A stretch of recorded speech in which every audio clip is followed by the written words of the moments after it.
séance, Madame et Monsieur les vice-présidents, mes chers collègues, critiquer sans proposer, telle est la tendance fréquemment observée du côté gauche de cet hémicycle lorsqu'il s'agit de parler de formation professionnelle, d'apprentissage et d'emploi. Avec Valérie Pécresse, c'est tout l'inverse que nous proposons chaque année et 2024 n'échappera pas à la règle. Grâce à des constats sans appel et des solutions adaptées, nous agissons chaque jour un peu plus en faveur du plein emploi en Île-de-France. Alors est-il utile de rappeler que les franciliens ne se complairont jamais dans l'assistanat et la précarité, qu'une politique de l'emploi axée sur les chiffres ne sera jamais efficace tant elle vise uniquement à remplir des places dans des formations gadgets, que face aux profondes inégalités auxquelles font face les franciliens sur ce terrain, par pitié, soyons sérieux. Permettre à tous une insertion et un épanouissement professionnel réussi est la voie que nous avons choisie depuis le début. Pour nous, c'est bien à la région de mettre les moyens pour former les personnes en recherche d'emploi et leur permettre d'accéder de façon pérenne au marché du travail.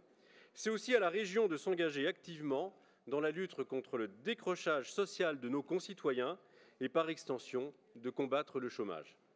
Nous avons constamment porté cette ambition et les résultats sont tangibles, n'en déplaise aux spécialistes des slogans dénués d'actes. Grâce à l'action de notre majorité, ce sont plus de 130 000 entrées en formation qui ont été financées cette année, 35 000 aides au permis de conduire versées à des jeunes en insertion. Nous avons également versé des primes incitatives pour les 40 000 franciliens qui se forment dans l'un des secteurs en tension identifiés dans notre région, un dispositif que nous avons renforcé cette année. Sans oublier le revenu jeunes actifs qui a bénéficié en 2023 à plus de 5 000 jeunes sans emploi qui s'inscrivent dans une formation gratuite et qualifiante, ou encore les 3 500 franciliens de moins de 30 ans bénéficiaires de l'aide individuelle à la formation. Alors pour ceux d'entre vous qui chercheraient encore un bilan du PRIC et des initiatives entreprises dans le cadre de notre grande cause régionale 2023 axée sur la jeunesse, je viens de vous le résumer et une fois encore et grâce à une gestion optimale de nos finances, nous avons réussi à faire mieux avec moins. L'année qui vient n'échappera pas à cette règle.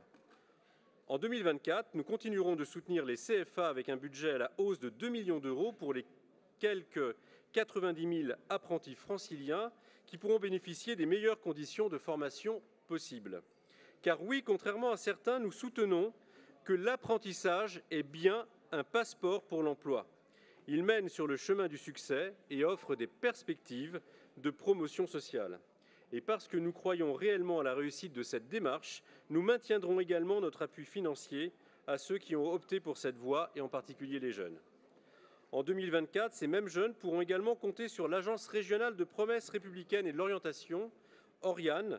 Depuis sa création cette année, les équipes d'Oriane sont mobilisées au quotidien pour faire connaître les différents dispositifs d'aide à la formation et à l'orientation scolaire et professionnelle, et ils continueront de le faire en 2024.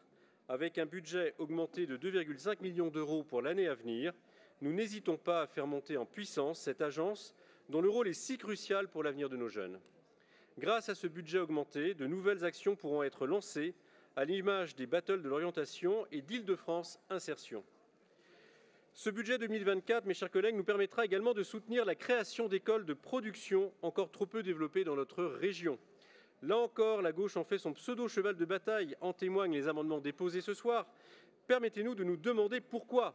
Ces écoles permettent en effet à des jeunes motivés d'intégrer une entreprise, de se familiariser avec le marché de l'emploi, d'acquérir une formation et une expérience solide. Alors non, entreprise et production ne sont pas des gros mots, bien au contraire. Faciliter l'accès à la formation et au marché du travail des personnes en situation de handicap sera enfin notre grande cause nationale de 2024. Si la gauche donne souvent des leçons en matière d'inclusion, c'est bien notre majorité qui a concrètement démontré son engagement pour cette cause ces dernières années. Pour la 5e année consécutive, la région est au-dessus du taux d'emploi réglementaire des personnes en situation de handicap, avec près de 8% d'agents concernés, soit près de 2 fois plus qu'en 2015.